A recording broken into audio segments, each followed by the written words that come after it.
আপনিও আপনার পূর্ববর্তী বক্তার মতো দেখে দেখে পড়েছেন সংসদের রেলর নাম, ভবিষ্যতে না দেখে বলার অভ্যাস করেন। এটা সংসদের রেওয়াজ, যেটি আমাদের সকলেরই মান্য করা উচিত। জুলাই গণ অভ্যুত্থানের শুরু থেকে আমার দল ইসলামী আন্দোলন বাংলাদেশ বা আমার নেতা পীর সাহেব চরমনাই সহ আমরা মাঠে লড়াই করেছি। রাষ্ট্রপতি মন প্রাণ ও কার্যক্রম একটি ফ্যাসিবাদী শাসনের অংশ ছিলেন।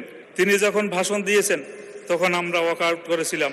আজকে রাষ্ট্রপতির ভাষণের উপর আলোচনা শুরুতে আমি সংসদে তার ভাষণ দেওয়ার বিষয়ে প্রতিবাদ জানাচ্ছি। এখন আমি বক্তব্য রাখার জন্য আহ্বান জানাচ্ছি মাননীয় সদস্য মোহাম্মদ অলিউল্লাহ, বরগুনা 1। আপনার সময় 6 মিনিট। সামনে একটা ঘড়ি আছে, অনুগ্রহপূর্বক ঘড়ির দিকেও খেয়াল রাখবেন। আপনি বক্তৃতা আরম্ভ করতে পারেন। মাননীয় স্পিকার, এই মহান সংসদে আমাকে কথা বলতে দেওয়ার জন্য আপনাকে অসংখ্য ধন্যবাদ। ত্রয়োদশ জাতীয় সংসদে আমার প্রথম বক্তব্যের শুরুতেই মহান আল্লাহ তাআলার শুকরিয়া আদায় করছি। সাথে সাথে আমি জুলাই গণ অভ্যুত্থানের শহীদের প্রতি শ্রদ্ধা জ্ঞাপন করছি। মাননীয় স্পিকার, জুলাই গণ অভ্যুত্থানের শুরু থেকেই আমার দল ইসলামী আন্দোলন বাংলাদেশ বা আমার নেতা পীর সাহেব চরমনাই সহ আমরা মাঠে লড়াই করেছি।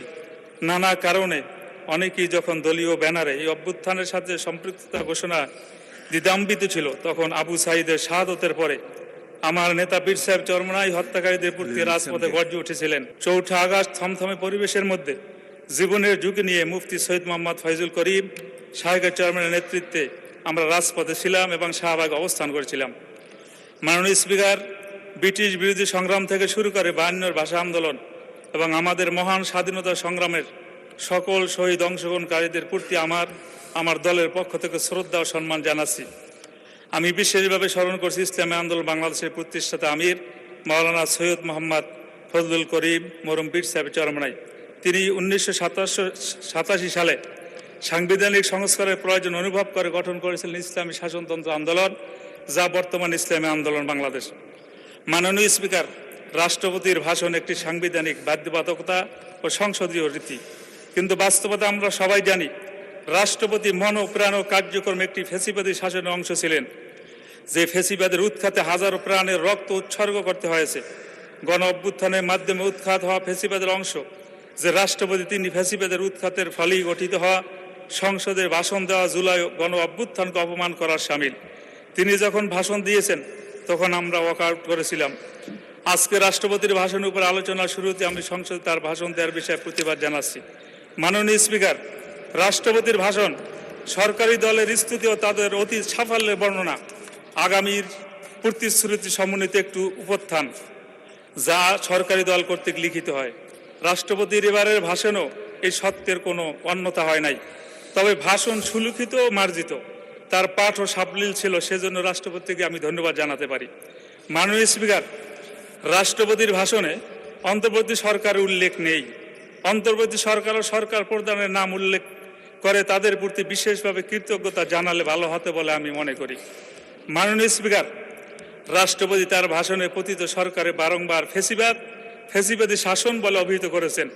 এজন্য তাকে আরেকটি ধন্যবাদ দিতে চাই। তিনি এটা মন থেকে বলেছিলেন কিনা জানি না, তবে তার মুখে বারংবার আলোচনা শুনতে আমাদের ভালো লাগছিল। তবে মাননীয় স্পিকার, তার ভাষণে জুলাই ঘোষণা, জুলাই সনদ নিয়ে কোনো কথা নেই। সংস্কার কমিশন গঠনের কথা আছে, কিন্তু সেসব কমিশনের প্রস্তাবিত এবং দেশের সকল রাজনৈতিক দলের স্বাক্ষরিত জুলাই সনদে বাস্তবায়নের ব্যাপারে কোনো কথা নাই।